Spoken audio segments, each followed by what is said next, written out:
আসসালামু আলাইকুম এভরিওয়ান। আমরা এখন কোর সাফারি পার্কে ভিতরে আফ্রিকান সাফারি পার্কের ভিতরে প্রবেশ করার পর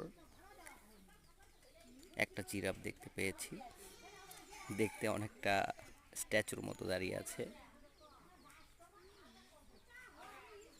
আসলে জিরাফ খুব কাছ থেকে দেখতে পেয়ে সবাই আনন্দিত।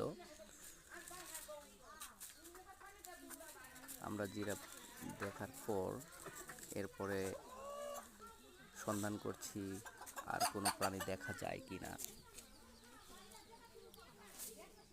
আমাদের গাড়ি জিরাফের কাছ থেকে ধীরে ধীরে সামনের দিকে এগোচ্ছে।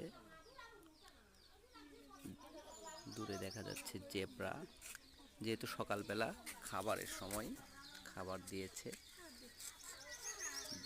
জেব্রাগুলো খাবার খাচ্ছে। সুন্দর দৃশ্য। আফ্রিকান সাফারিতে ভালোই সময় কাটছে। অনেকগুলো জিরাফ খাবার খাচ্ছে। পরের ভিডিওতে আবার দেখা হবে। আল্লাহ হাফিজ।